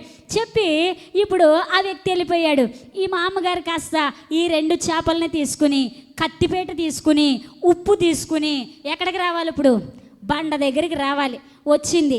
ఇప్పుడు ఈ చేప అంటుంది, అయిపోయింది జీవితం, ఇంకేం జీవితం? వల్లో పడ్డాం, వల్లో నుంచి బుట్టలో పడ్డాం, బుట్టలో నుంచి చెట్లో పడ్డాం, ఇప్పుడు చెట్లోంచి ఎక్కడికి వచ్చాం? కత్తిపేట దగ్గరికి వచ్చాం. కత్తిపేట తర్వాత నెక్స్ట్ బండ, ఉప్పు, కత్తి, అబ్బా అయిపోయింది, కొద్ది నిమిషాల్లో వెళ్ళిపోతావు నోట్లోకి కూడా అని అంటా ఉంది. అంటుంటే ఈ చేప అక్కడుండి కూడా అంటుంది, విశ్వసించువాడు కలవరపడడు. నీ ఒక నోరు మూసుకో, విశ్వాసం లేదు, ఏం లేదు. ఇంకేం విశ్వాసం, అయిపోయిందంటే మళ్ళీ విశ్వాసం అంటావు అంటే అప్పుడు కూడా యేసయ్యా నన్ను బ్రతికిస్తావు కదా, కార్యం చేస్తావు కదా అని ఆ చట్టిలో ఉండి కూడా ఏం చేస్తుంది, ప్రార్థన చేస్తూ ఉందంట. ఆ టైంలో ప్రార్థన చేస్తూ ఉంటే ఈ మామగారు అక్కడ పెట్టి పీట తెచ్చుకుందామని ఇంట్లోకి వెళ్ళేసరికి ఈలోపు అప్పుడు దాకా బాగానే ఉంది, ఏ మబ్బు లేదు, మాయ లేదు, ఎక్కడి నుంచి వచ్చి పడిందో తెలియదు. ఒక్కసారి పెద్ద వాన వచ్చేస్తుంటే ఈ మా అమ్మగారు పాపం బట్టలు తీయలేదంట. ఈమె అయ్యే చేపలు ఉంటే తర్వాత చేసుకుందాం, ఉతికిన బట్టలన్నీ తడిసిపోతున్నాయి అని పరుగున ఎక్కడికి వెళ్ళింది, దండిన దగ్గరికి వెళ్ళి అది ఇది లాగేసరికి వాన బాగా రానే వచ్చింది. ఇప్పుడు బండ పక్కన నీళ్ళు, చెప్పాలి, బండ పక్కన నీళ్ళు వెళ్తా ఉన్నాయి. ఇప్పుడు ఈ ప్రార్థన చేప అంటుంది, నేను విశ్వాసంతో ఉన్నాను, నా దేవుడు కార్యం చేస్తాడన్నాను కదా అని ఎగిరి ఆ నీళ్ళల్లో దూకింది. అది వెళ్ళిపోతా ఉంది. ఇది కూడా అంటుంది, బెదరో నీ భక్తిని బట్టి నన్ను కూడా కాపాడో, నేను కూడా వచ్చేస్తున్నాను ఉండు అంటుంది. నీ సంగతి నాకు తెలియదు, నా దేవుడు నన్ను రక్షించాడు, వెళ్ళిపోతున్నానని వెళ్ళిపోయింది. ఈ లోప మా అమ్మగారు రానే వచ్చి అర్రెర్రెర్రె ఒకటి పోతే పోయింది, రెండోదన్నా దొరికిందని టక్ నా చేపను పట్టుకుంది. ఇప్పుడు ఏడుస్తుంది, అస్తమాను చెప్తానేముంది, నా దేవుడు రక్షిస్తాడని. విశ్వాసంతో ఉన్న ఆ చేపేమో రక్షించబడి వెళ్ళిపోయింది. ఎగతాళి చేసి హేళన చేశాను, నా బ్రతికేమో బూడిద పోలైపోయిందని ఏడ్చిందంట.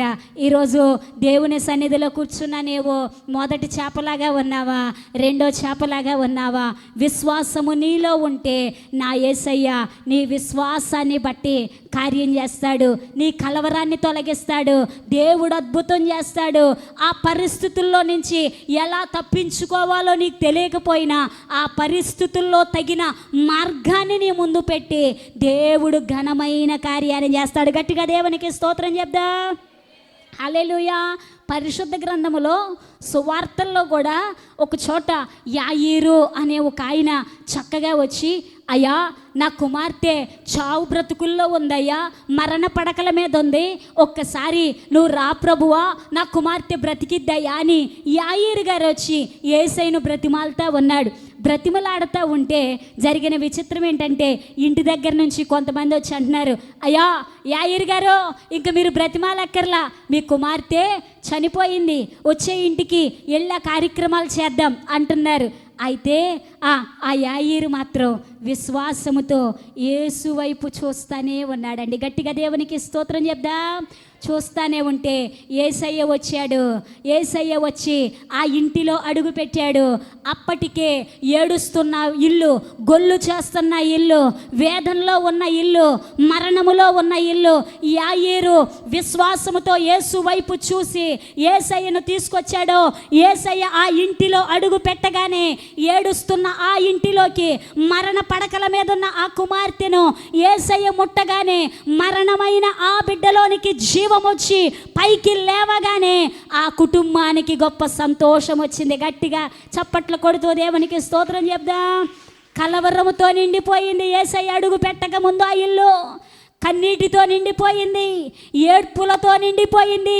గొల్లు చేసేవారు గొల్లు చేస్తూ ఉన్నారు, ఏడ్చేవారు ఏడుస్తూ ఉన్నారు, పాడి సిద్ధం చేసేవారు సిద్ధం చేస్తూ ఉన్నారు. కలవరముతో ఉన్న ఆ ఇంటిలోనికి యేసయ్య అడుగు పెట్టగానే కలవరం తొలగిపోయింది, సంతోషపు కాంతులు నిండిపోయినాయి. స్తోత్రం. హల్లెలూయా. ఈరోజు నీ ఇంటిలో కూడా రోగాల చేత, బాధల చేత, వేదనల చేత నలిగిపోతూ ఉన్నావేమో. అయ్యో ఈ జబ్బు తగ్గదు, ఈ రోగము తగ్గదు, ఈ కష్టము పోదు, ఈ బాధ పోదు, నా బ్రతుకంతా ఇంతే, ఈ జీవితం అంతా ఇంతే, ఈ రోగాల చేత, ఈ బాధల చేత నలిగిపోతూ బాధపడుతూ ఉన్నానని ఏడుస్తూ ఉన్నావేమో.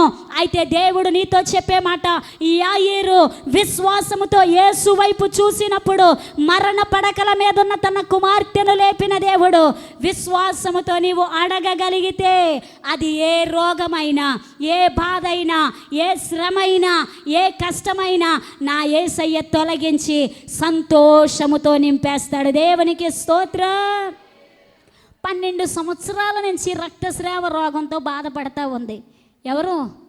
ఎవరు రక్తస్రావపు రోగి. ఆమె యేసయ్య దగ్గరికి వచ్చి నేను మాట్లాడలేను, కానీ విశ్వాసముతో ఏం చేస్తాను, ఆయన వస్త్రపు చెంగును ముడతానని వచ్చింది. స్వస్థత పొందుకుందా లేదా చెప్పాలి. స్వస్థత పొందుకుంది. ఈరోజు నీవు కూడా విశ్వాసం ఉంచగలిగితే కలవరపడవు. నీ కలవరం తొలగిపోవాలంటే నెంబర్ 1, నీ కుటుంబంలో విశ్వాసం కావాలి. విశ్వాసముతో కూడిన ప్రార్థన నీవు చేయాలి. విశ్వాసం ఉంచాలి. దేవుని మీద ఆధారపడు. దేవుని యందు విశ్వాసము కలిగి నమ్మికతో ముందుకు సాగిపోతే దేవుడు ఏం చేస్తాడో తెలుసా, నీ కుటుంబములో ఉన్న ప్రతి కలవరాన్ని తొలగించేస్తాడు. అబ్రహాము విశ్వసించాడు గనక కలవరపడలేదు. చెప్దామా? ఎంతమందిని చూపించాను? చాలామంది భక్తులు చూపించాను. చెప్దామా? అబ్రహాము విశ్వాసం ఉంచాడు గనక కలవరపడలేదు. యాయీరు విశ్వాసం ఉంచాడు గనక కలవరపడలేదు. షడ్రకు, మేషకు, అబేద్నెగో విశ్వాసం ఉంచారు గనక కలవరపడలేదు. దావీదు విశ్వాసం ఉంచాడు గనక కలవరపడలేదు. దానియేలు విశ్వాసం ఉంచాడు గనక కలవరపడలేదు. ఈరోజు నువ్వెందుకు కలవరపడతా ఉన్నావు? ఈరోజు ఎందుకు శ్రమ వచ్చిందని, బాధ వచ్చిందని వేదన చెందుతా ఉన్నావు, నలిగిపోతా ఉన్నావు? బైబిల్లో, పరిశుద్ధ గ్రంథములో ఎంతోమంది భక్తులను మీ ముందు పెట్టాను. వారంతా కూడా వారు ముందున్న పరిస్థితులు చూడలేదు, కానీ ఆ పరిస్థితి కంటే గొప్పవాడైన దేవుణ్ణి చూశారు. హల్లెలూయా. నీ ముందు నీ సమస్య ఒక పర్వతం లాగా కనపడవచ్చు, ఒక కొండలాగా కనపడవచ్చు. అయితే నా దేవుడు చెప్తున్న మాట, కొండలను కూడా మైనము వలె కరిగించగలిగిన శక్తిమంతుడను నేను అంటున్నాడు. హల్లెలూయా. అలాంటి శక్తి కలిగిన దేవుడు మనతో ఉండగా కలవరం ఎందుకండి? హల్లెలూయా. కలవరపడద్దు. నెంబర్ 1, విశ్వాసం ఉంచుదాం. విశ్వాసం ఉంచితే కలవరం తొలగిపోయింది. రెండవదిగా చూద్దాం. చూడండి, మార్కు సువార్త 16వ అధ్యాయము 5-6 వచనాలు చదువుకుందాం. అప్పుడు వారు సమాధిలో ప్రవేశించి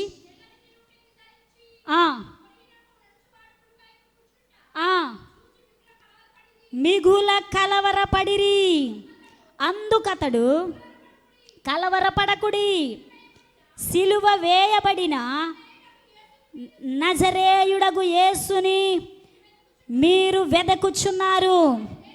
ఆయన లేచి ఉన్నాడు, ఎక్కడ లేడు. గట్టిగా దేవునికి స్తోత్రం చెప్దాం.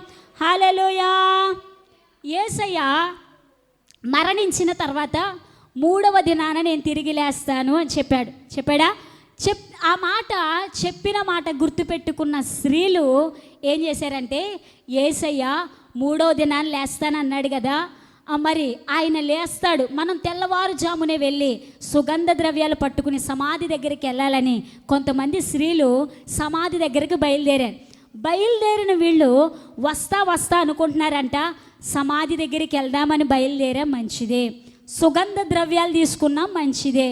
అయితే అక్కడికి వెళ్ళిన తర్వాత మనము ఆ పెద్ద బండరాయి సమాధి ముందు అడ్డం పెట్టుండిద్ది కదా, ఆ బండరాయిని ఎవరు తెస్తారు? మనకి అది తీలేం కదా. ఆ రాయిని ఎలా తొలగించగలుగుతాం?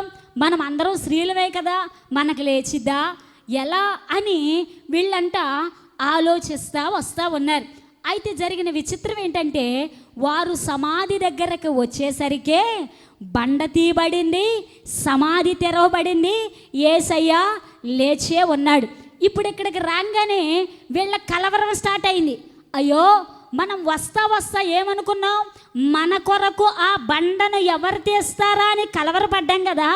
ఇక్కడికి వస్తే బండ తీసేయబడింది, మరి సమాధి తెరవబడింది, సమాధిలో యేసయ్య లేడనుకుంటా అని చూస్తూ ఉన్నారు. లోపలికి వచ్చి ఆ లోపల ఒక పడుచువాడు తెల్లని వస్త్రాలు ధరించుకుని ఆ లోపల ఉన్న వ్యక్తి అంటున్నాడు, ఆయన లేడు, మరణమును గెలచి మృత్యుంజయుడై తిరిగి లేచాడు అని చెప్పాడు. గట్టిగా దేవునికి స్తోత్రం చెప్దాం. హల్లెలూయా. ఏంటంట? ఆయన లేడు. మన యేసయ్య మరణాన్ని గెలిచాడు, మన యేసయ్య బండను గెలిచాడు, సమాధిని గెలిచాడు, మృత్యుంజయుడై మరణపు ముళ్ళును విరచి తిరిగి లేచి సజీవుడైన దేవుడైనని చెప్పాడు. హల్లెలూయా. ఆయన మీరు సమాధుల్లో వెతకొద్దు అన్నాడు. హల్లెలూయా. ఈరోజు వెతకుట అంటే ప్రార్థించుట.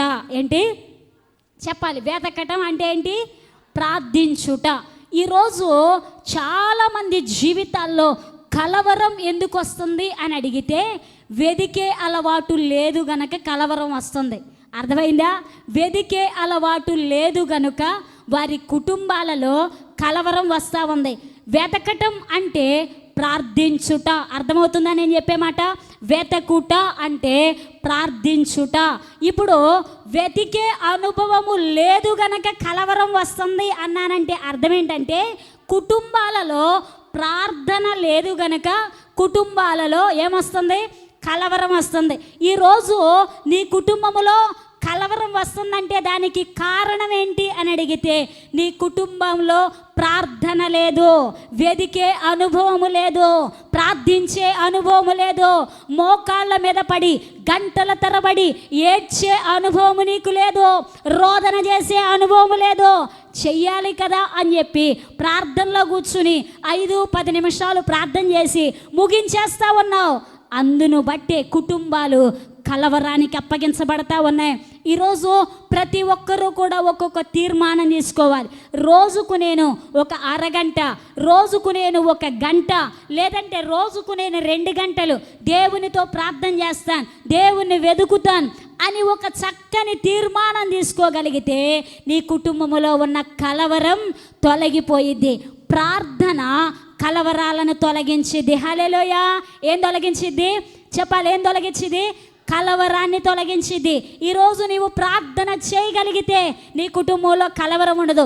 చాలామంది చేసే తప్పేంటి అని అడిగితే రక్షణ పొందిన కొత్తలో, ప్రార్థనకు వచ్చిన కొత్తలో చాలా ఆత్మీయతలో మండినట్లుగా ఎక్కువ సమయం ప్రార్థన చేస్తారు, ఎక్కువ సమయం మోకాళ్ళ మీద ఉండి దేవునికి రోదన చేస్తారు, కన్నీటితో ప్రార్థిస్తారు, కుటుంబాల కొరకు ప్రార్థన చేస్తారు. క్రమక్రమంగా వీళ్ళ విశ్వాస పరిమాణం చల్లారిపోయిన స్థితిలోకి రాగానే ప్రార్థన పక్కన పెట్టేస్తారు. ఎవరెవరితోనో మాట్లాడడానికి ఇష్టపడతావు కానీ ప్రార్థన చేయడానికి చాలామంది ఇష్టపడరు. వినండి జాగ్రత్తగా. నువ్వెవరితో మాట్లాడినా ఉపయోగము లేదు, కానీ నువ్వెవరితో మాట్లాడాలో తెలుసా? దేవునితో మాట్లాడాలి. ప్రార్థన అంటే దేవునితో మాట్లాడుట. ప్రార్థన అంటే నీకున్న బాధ దేవునికి చెప్పుకోవడమే. ప్రార్థన అంటే నీకున్న వేదనంతా, నీకున్న కష్టమంతా, తండ్రి నాకు ఈ బాధ ఉందయ్యా, ఈ కష్టం ఉందయ్యా అని యేసయ్య పాదాల ముందు నీకున్న ప్రతి బాధ, నీకున్న ప్రతి కష్టం ఆయన పాదాల ముందు నీవు పెట్టగలిగితే నీ కలవరాన్ని తొలగించేస్తాడు. గట్టిగా దేవునికి స్తోత్రం చెప్దాం. చాలా కుటుంబాలు కలవరానికి కారణమైపోవడానికి కారణాలేంటో తెలుసా? ప్రార్థన లేకపోవడాన్ని బట్టే. ప్రార్థన ఏ కుటుంబములో ఉండిద్దో ఆ కుటుంబం సంతోషానికి నిలయంగా మార్చబడిద్ది. ప్రార్థన ఏ కుటుంబములో ఉండిద్దో ఆ కుటుంబం ఆనందానికి నిలయంగా మార్చబడిద్ది. ప్రార్థన ఏ కుటుంబములో ఉండిద్దో ఆ కుటుంబములో కలవరం ఉండదు. మీకు ఒక మాట ఎగ్జాంపుల్ చెప్పనా? ఒకానొక రోజున యాకోబు ఏం చేశాడు? తన మామగారింటి దగ్గర నుంచి సంపాదించుకున్న తర్వాత తిరిగి మరలా బయలుదేరాడు. వస్తా ఉన్నాడు. వచ్చేటప్పుడు భార్యలు, పనివారు, ఆస్తి, గొర్రెలు కావలసినవి అన్నీ తీసుకుని బయలుదేరాడు. వస్తా ఉండగా మార్గ మధ్యములోనికి రాగానే ఏం జరిగిందో తెలుసా? యాకోబు వస్తున్నాడని విన్న తన అన్న అటు నుంచి 400 మంది శత్రువులను తీసుకుని, సైన్యాన్ని తీసుకుని యుద్ధానికి బయలుదేరి వచ్చాడు. ఆ మాట వినగానే యాకోబు గారి మనసులో టెన్షన్ బయలుదేరింది. అయ్యో ఇంకేముంది, నా పని అయిపోయింది, ఇప్పుడు ఏం చేయాలి? అన్న నన్ను బ్రతకనివ్వడు, చంపేస్తాడేమో అని యాకోబులో కలవరం స్టార్ట్ అయింది. వెంటనే యాకోబు చేసిన పనేంటో తెలుసా? యబ్బోకు రేవు దగ్గరకు వచ్చాడు. తన భార్యలను పంపించేశాడు, దాసీలను పంపించేశాడు, పని వారిని పంపించేశాడు, పిల్లలను పంపించేశాడు, అందరినీ పంపించేసి ఒంటరిగా మిగిలిపోయాడు. ఆ రాత్రి యబ్బోకు రేవు దగ్గర యాకోబు ఒంటరిగా మిగిలిపోయి ప్రార్థనలో కూర్చుని మోకాళ్ళ మీద పడి వెదకటం మొదలుపెట్టాడు, ప్రార్థించడం మొదలుపెట్టాడు, కన్నీటితో ఏడుస్తా ఉన్నాడు. అయ్యో నేను మోసగాడిని అయ్యా, అయ్యో నా బ్రతుకు మోసం, నా జీవితం మోసం, తండ్రిని మోసం చేశాను, తల్లిని మోసం చేశాను, అన్నదమ్ముడిని మోసం చేశాను, బ్రతుకంతా మోసమేనయ్యా అని ఏడుస్తా ఉన్నాడు. హల్లెలూయా. ఏడుస్తా, కన్నీరు కారుస్తా, రోదన చేస్తా, కృంగిపోయిన పరిస్థితుల్లో కన్నీటితో విలపిస్తా ఉన్నాడు. అయితే ఆ రాత్రి దేవుడు యాకోబును దర్శించాడు. యాకోబును దర్శించి నీ పేరేంటి అని అడిగాడు. యాకోబయ్యా, నా బ్రతుకు మోసమయ్యా అన్నాడు. ఎప్పుడైతే ఆ రాత్రి ప్రార్థనలో కూర్చుని తన మోసపు బ్రతుకును ఒప్పుకున్నాడు, తన జీవితాన్ని ఒప్పుకున్నాడు, కన్నీటితో ప్రార్థించాడో, ఎప్పుడైతే తన పాపపు జీవితాన్ని ఒప్పుకుని విడిచిపెట్టాడో, ఇప్పుడు ఏం జరిగిందో తెలుసా? ప్రార్థించటం వల్ల యాకోబులో ఉన్న కలవరం తొలగిపోయింది. అన్న శత్రువుగా వచ్చిన అన్న మిత్రుడిగా మారిపోయాడు. గట్టిగా చప్పట్లు కొడుతూ దేవునికి స్తోత్రం చెప్దామా? హల్లెలూయా, హల్లెలూయా. ఈరోజు మన శత్రువులు మిత్రులుగా మారాలంటే శత్రుత్వం పెట్టుకోవద్దు, కానీ ప్రార్థన చేద్దాం. ప్రార్థన శత్రువులను మిత్రులుగా మార్చిద్ది. ప్రార్థన కన్నీటి పరిస్థితులను ఆనందంగా మార్చిద్ది. ప్రార్థన యాకోబుకి తన అన్నకి సమాధానాన్ని చేకూర్చుంది. ప్రార్థన ఎప్పుడైతే యాకోబు ఏడ్చి ప్రార్థన చేసి దేవుని పాదాలు పట్టుకున్నాడో, శత్రువుగా వచ్చిన అన్న మిత్రుడుగా మారిపోయి అన్నదమ్ములిద్దరు కలుసుకున్నారు. గట్టిగా దేవునికి స్తోత్రం చెప్దాం. ప్రార్థనలో ఎంత గొప్ప శక్తి ఉందో కదా. చాలామంది ఆ శక్తి తెలియక ప్రార్థన చేయక కలవరముతో నిండిపోతూ ఉన్నారు, బాధలలో నిండిపోతూ ఉన్నారు, వేదనతో కృంగిపోతూ ఉన్నారు. నీవు వేదన పడవలసిన పని లేదు, కానీ ప్రార్థన చేసి సమస్తమును దేవుని చేతిలో పెట్టగలిగితే సమస్తమును సమాధానకరంగా మార్చి నీ చేతికి అప్పగిస్తాడు యేసయ్య. హల్లెలూయా. బైబిల్లో దినవృత్తాంతముల గ్రంథములో కూడా ఎబ్బెజు అనే వ్యక్తి ఉన్నాడు. అతని జీవితంలో కూడా అతని అందరూ చూసి హేళన చేసేవాళ్ళంట, అవమానపరిచేవాళ్ళంట.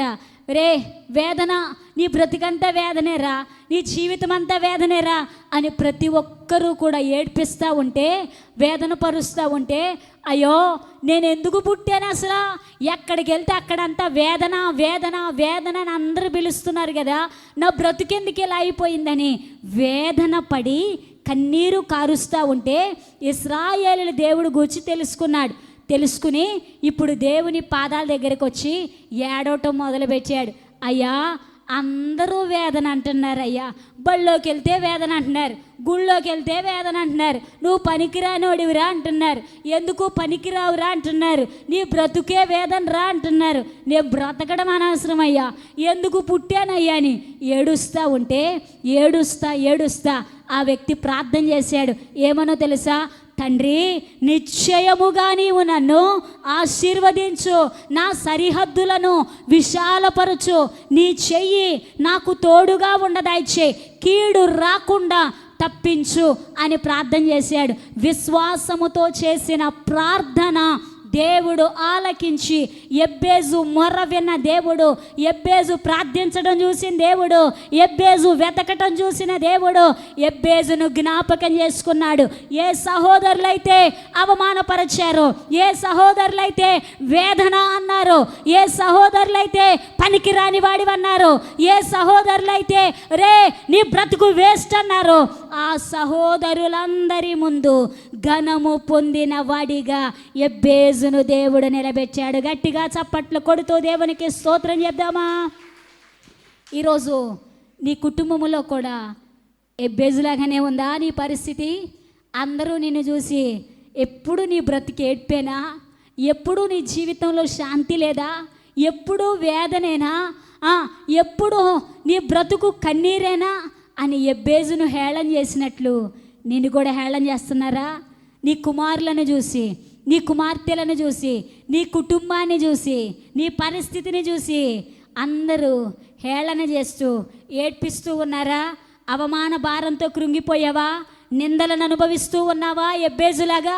అయితే దేవుడు నీతో చెప్పే మాట ఏంటో తెలుసా? ఎబ్బేజును జ్ఞాపకం చేసుకుని సహోదరుల కంటే ఘనము పొందిన వాడిగా చేసేనే నిన్ను చేయడానికి కూడా నేను సమర్థుడను అని చెప్తావన్నాడు. గట్టిగా దేవునికి స్తోత్రం చెప్దా. ఎబ్బేజు చేసిన ప్రార్థన నీవు చేయగలిగితే, ఎబ్బేజులాగా మోకరించగలిగితే, ఎబ్బేజులాగా కన్నీటితో విలపించగలిగితే, ఎబ్బేజు ఏడ్చినట్లు దేవా నిశ్చయముగా నన్ను ఆశీర్వదించయ్యా, సరిహద్దులను విశాలపరచయ్యా, చెయ్యి తోడుగా ఉండదాయిచ్చే, కీడు రాకుండా తప్పించయ్యా అని దేవుని పాదాలు పట్టుకుని ఏడవగలిగితే, మొర్ర పెట్టగలిగితే, కన్నీరు కార్చగలిగితే, ఎబ్బేజును జ్ఞాపకం చేసుకున్న దేవుడు నా యేసయ్య నిశ్చయముగా రాబోతున్న నూతన సంవత్సరములో నిన్ను జ్ఞాపకం చేసుకుని నీ కుటుంబములో ఒక గొప్ప సాక్ష్యము వినబడజేయునుగాక. హల్లెలూయా. ఆ కార్యం చేయాలంటే ఏం చేయాలి? తిని 3 పూట్ల తక్కువ కాకుండా చక్కగా తిని నిద్రపోండి. నిద్రపోతే దేవుడు ఆయన కార్యం ఆయన చేస్తాడా? లేదో. తిని నిద్రపోవటం కాదు, మోకాళ్ళ మీద కొద్దాం. నేను గతములో కూడా చెప్పాను, మోకరించే మోకాళ్లకు దేవుడు అన్యాయం చేయడు. ఎవరికైనా అన్యాయం జరిగిద్దేమో కానీ మోకరించే మోకాళ్లకు దేవుడు అన్యాయం చేయడంట. నీవు మోకరించి ఆయన పాదాలు పట్టుకోగలిగితే, ఆయన పాదాలు పట్టుకోగలిగితే, ఎక్కడైతే నీకు అన్యాయం జరిగిందో, ఏ కుటుంబంలో నీకు అన్యాయం జరిగిందో, ఏ కుటుంబాన్ని బట్టి, భర్తను బట్టి, భార్యను బట్టి, బిడ్డలను బట్టి, కుటుంబాన్ని బట్టి నవ్వుల పాలైపోయావో, వేదనను అనుభవిస్తూ ఉన్నావో, అక్కడే నీ తలను పైకెత్తి ఒక సాక్షిగా నిలబెడతాడు యేసయ్య. హల్లెలూయా. అది జరగాలంటే ఏం చేయాలి? ప్రార్థన. రెండవదిగా ఏంటి? ప్రార్థన చేయాలి, దేవునిని వెతకాలి. ఆ స్త్రీలు వెతికారే, తెల్లవారుజామునే వెతికారు కదా. ఈరోజు మనం కూడా వెతకాలి, దేవునిని పట్టుకోవాలి, ప్రార్థన చేయాలి. ప్రార్థన చేస్తే విజయము నీ సొంతం. బైబిల్లో యెహోషాపాతు రాజు జీవితంలో కావచ్చు, ఆసా రాజు జీవితంలో కావచ్చు, వారి మీదకి రాజ్యాలుగా దండెత్తి వచ్చినప్పుడు వారు ఏం చేశారో తెలుసా? భయపడిపోలా, ఎవరెవరి దగ్గరికో వెళ్ళా. వారు ఏం చేశారో తెలుసా? దేవుని పాదాలు పట్టుకున్నారయ్యా, బలము లేని మాకు నీవే కదా దిక్కు, మాకెవరున్నారయ్యా? దిక్కులేని మాకు నీవే దిక్కు, మా సహాయము నీవే, మా బలము నీవే, మా కొండ నీవే, మాకున్నవాడవు నీవేనయ్యా అని ఏడుస్తూ ఉంటే దేవుడు వారితో మాట్లాడి, అయ్యా ఎందుకు భయపడుతున్నారు? యుద్ధము మీది కాదు, యుద్ధము యెహోవాది అన్నాడు. కొట్టాల గట్టిగా చప్పట్లో. ఈరోజు సాతాను మీద కూడా, శత్రువైన సాతాను మీద కూడా దేవుడు నీకు విజయం ఇవ్వాలంటే ఏం చేయాలో తెలుసా? ప్రార్థన చేయాలి. వాడు గర్జించు సింహం వలె గంతులు వేస్తా ఉన్నాడు. ఈ కాలములో యవనస్తుల మీద బాగా ఏం చేస్తున్నాడు? బాగా పోరాడుతూ ఉన్నారు. ఎడారిలో ఒక వ్యక్తి, జాగ్రత్తగా వినండి, నేను ఎందుకు చెప్తున్నానో మీకు అర్థం కావాలి. ఎడారిలో ఒక చిన్న డేరాలాగా ఉంటుంది. ఆ డేరాలాగా వేసుకుని ఒక వ్యక్తి నివసిస్తూ ఉన్నాడంట. అయితే ఆ వ్యక్తి లోపల నివసిస్తూ ఉన్నాడు. చుట్టుపక్కల కూడా చక్కగా ఒక గుడ్డ కడతారే, అట్లా కట్టుంది, లోపలికి ఏమీ రాకుండా. అయితే ఈ వ్యక్తి ఒక రాత్రి బాగా ప్రార్థన చేశాడు. బాగా ప్రార్థన చేసి పడుకుంటే ఆ రాత్రి చాలా చక్కగా నిద్ర పట్టింది. అయితే రెండవ రోజు కొంచెం ప్రార్థన తగ్గించాడంట. కొంచెం ప్రార్థన తగ్గించి గంట చేసేది అరగంట చేసి నిద్రపోయాడు. అయితే ఆ రాత్రి కూడా బాగానే ఉంది. మూడవ రోజు అనుకుంటున్నాడంట, మొన్న గంట చేశాను కదా, నేను అరగంట చేశాను కదా, ఏమైంది? అరగంట చేసిన రోజు కూడా నేను బాగానే ఉన్నాను కదా అని ఈ వ్యక్తి మూడో రోజు 5 నిమిషాలకు పరిమితం అయిపోయాడు. 5 నిమిషాలే ప్రార్థన చేశాడు. 5 నిమిషాలే ప్రార్థన చేసి పడుకుంటే ఆ రాత్రి కలలో అతని చుట్టూ డేరా కట్టాడే, ఆ డేరా కంట మనిషి చెయ్యి లోపలికి పట్టే బెజ్జాలు కనపడతా ఉన్నాయంట. కలలో అవి చూడగానే వెంటనే లేచి, ప్రభా నాకేంటి కల వచ్చింది అని అడిగితే ఇప్పుడు దేవుడు అతనితో మాట్లాడుతున్నాడంట. అయ్యా, మొన్నటి దినాన ఎక్కువ సమయం నువ్వు ప్రార్థన చేసి నీ చుట్టూ ఏం చేసుకున్నావు? కంచె వేసుకున్నావు. రెండవ రోజు కొంత సమయమే ప్రార్థన చేసి కొంత కంచెని తగ్గించుకున్నావు. మూడో రోజు ఏం చేసావంటే నీ ప్రార్థన పూర్తిగా తగ్గిపోయింది. ఇప్పుడు సాతానుడు బయట నుంచి ఏం చేస్తున్నాడు? చేతులు లోపలికి పెడుతున్నాడు. అయ్యే ఆ రంధ్రాలు అయ్యే చేతులు లోపలికి పెట్టాడు ఈరోజు. రేపు నువ్వేం చేస్తావు? 5 నిమిషాలు కూడా మర్చిపోయి తిని నిద్రపోతావు. వాడేం చేస్తాడో తెలుసా? తలుపు తెరచి లోపలికి వచ్చేస్తాడు. అదే నీకు వచ్చిన కళ అన్నాడు. ఈ మాట నేను ఎందుకు చెప్పానో తెలుసా?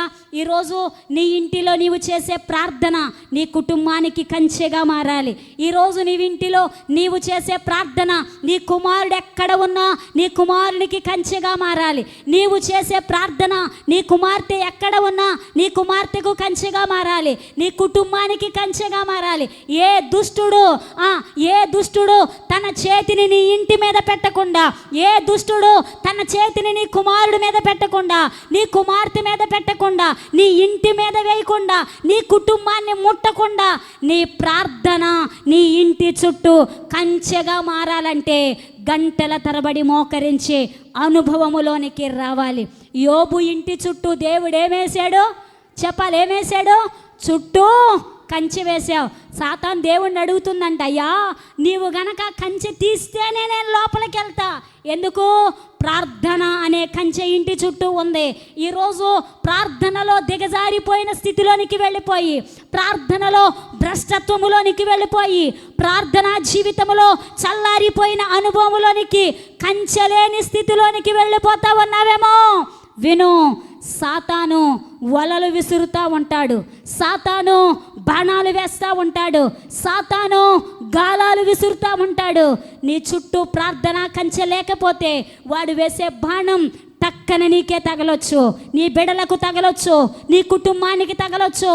అయితే ఆ బాణాలు నీ కుటుంబం మీద పని చేయకుండా ఉండాలంటే ఏం కావాలో తెలుసా?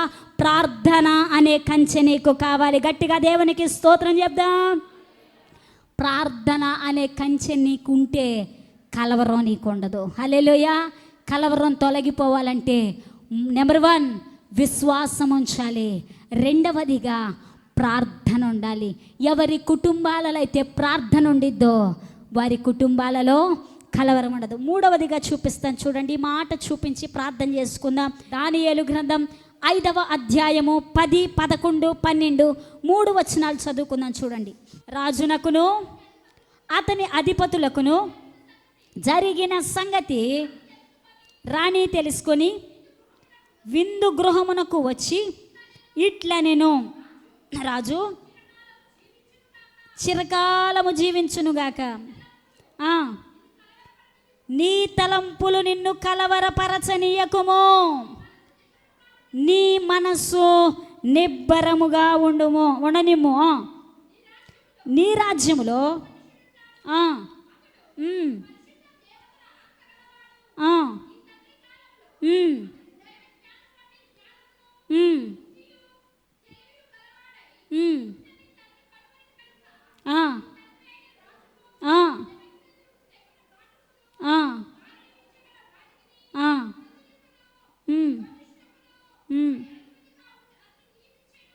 ఎస్, చాలు. ఇక్కడ మీకు అర్థం కావాలంటే మొత్తం చదువుకోండి. తర్వాత రాజగు నెబుకద్నెజర్ గారి కుమారుడు బెల్తెషజర్, అర్థమవుతుందా? బెల్తెషజర్ కాలంలో ఒకానొక రోజంట విందు ఏర్పాటు చేశాడంటే ఈయన. విందు ఏర్పాటు చేసి ఆ విందులోకి అందరూ వచ్చిన తర్వాత అంట దేవాలయములో మందిరములో ఉన్న బంగారపు పాత్రలను తెప్పించుకుని ఆ పాత్రల్లోనంట మద్యాన్ని పోసుకుని వీళ్ళు ఏం చేస్తున్నారు? సేవిస్తూ ఉన్నారు. అయితే ఇది చూశాడు దేవుడు. చూసి అరే అవి దేవుని ఆలయంలో కదా, ఆ పాత్రల్లో మద్యం తాగుతున్నారని దేవునికి కోపం వచ్చి, కోపంతో దేవుడు ఏం చేశాడో తెలుసా? ఆకాశము నుంచి ఒక అరచేతిని పంపించాడు. ఆ అరచేయి వచ్చి విందు జరుగుతూనే ఉంది, తాగేవాళ్ళు తాగుతూనే ఉన్నారు, తినేవాళ్ళు తింటానే ఉన్నారు, తిరిగేవాళ్ళు తిరుగుతూనే ఉన్నారు. ఇప్పుడు ఈ అరచేయి వచ్చి గోడ మీద రాస్తా ఉందంట. ఏమని? మెనే మెనే టేకిల్ ఒపార్సిన్ అని రాసింది. అది చూడగానే మనిషి అంతా వచ్చి రాస్తే కంగారు లేకపోను, అరిచేయి మాత్రమే వచ్చి రాసేసరికి సింహాసనం మీద కూర్చున్న రాజు అప్పటికే ఎంత తాగాడో తెలియదు, కానీ తాగినవన్నీ ఒకసారి దిగిపోయినాయి, మొత్తం కిందకి దిగిపోయి కలవరం వచ్చేసింది. చదువుదామంటే అది అర్థం కావట్లా, ఏం చేయాలో తెలియని పరిస్థితుల్లో విందు ఎక్కడిదెక్కడ ఆపేశారు. అప్పుడు దాకా బాగా తాగి తందనాలు ఆడారేమో, ఇప్పుడు ఆ విందు ఆపేసి ఇదేంటో అర్థం కాక కలవరం వచ్చేసింది రాజుకి.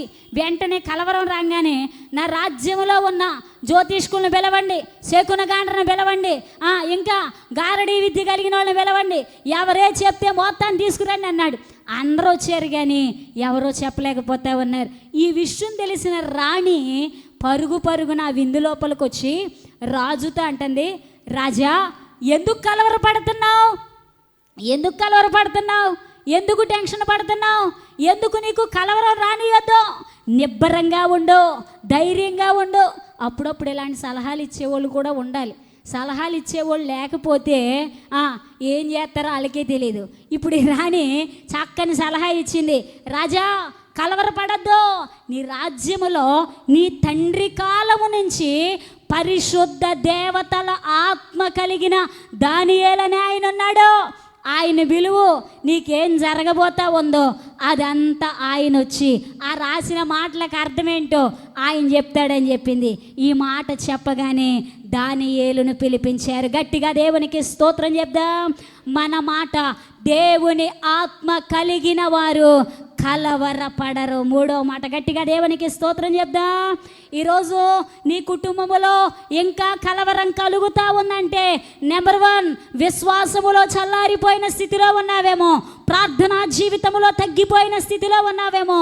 నెంబర్ 3 దేవుని ఆత్మను పొందుకోని వ్యక్తిగా ఉన్నావేమో. హల్లెలూయా. నీ కలవరం తొలగిపోవాలంటే ఆత్మతో నింపబడాలి. ఆత్మ కలిగిన వారు కలవరపడరు. హల్లెలూయా. ఈరోజు దేవుని ఆత్మను మనం పొందుకుంటే అది ఎలాంటి పరిస్థితి అయినా కలవరపడకుండా ముందుకు సాగిపోతాం. అపోస్తుల కార్యములో కూడా ఒక మాట చెప్తాడు, దేవుని ఆత్మ మీ మీదికి వచ్చినప్పుడు మీరు శక్తి పొందెదరు అని దేవుని వాక్యం సెలవిస్తూ ఉంది. దేవుని ఆత్మ మనలో ఉన్నప్పుడు, పరిశుద్ధాత్మ మన మీద ఉన్నప్పుడు మనం ఏం చేస్తాం? శక్తి పొందుకుంటాం, కలవరపడము, ధైర్యంగా ముందుకు సాగిపోతాం. ధైర్యంగా ముందుకు సాగాలంటే, కలవరాలు తొలగిపోవాలంటే ఏం కావాలి? దేవుని ఆత్మ కావాలి. దేవుని ఆత్మ మన మీద ఉన్నప్పుడు ఎలాంటి కలవరమునకు లోను కాకుండా ధైర్యంగా ముందుకు సాగుతాం. హల్లెలూయా. నెంబర్ 1 మన దేవుడు ఎవరు చెప్పాలి? నా మాటలు ముగించేస్తామన్నాను, 2 అయిపోయింది, టైం అయిపోయింది, చెప్పాలి. నెంబర్ 1 విశ్వసించువాడు కలవరపడడు, ప్రార్థించేవారు కలవరపడరు. 3 పరిశుద్ధాత్మను పొందుకున్నవారు కలవరపడడు. ఈరోజు ఈ 3 అనుభవాలలోనికి మనం నడిపించబడగలిగితే మనలో ఉన్న కలవరం తొలగిపోయిద్ది. ఆ రోజు యేసయ్య శిష్యులకు చెప్పాడు, ఏమన్నా తెలుసా? మీరు కలవరపడొద్దు, కలవరపడొద్దు, విశ్వాసం ఉంచండి, నేను వెళ్ళి ఆదరణకర్త ఆత్మను మీ కొరకు పంపిస్తాను, శాంతిని మీకు ఇస్తానని వాగ్దానం చేశాడు. ఈరోజు దేవుడు మనందరికి ఇస్తున్న వాగ్దానం, కలవరపడద్దు, కలవరంగా ఉండొద్దు, టెన్షన్ పడద్దు, ధైర్యంతో ఉందాం. దేవుడిచ్చే ఈ వాగ్దానము మనందరి జీవితములో నెరవేర్చబడును గాక.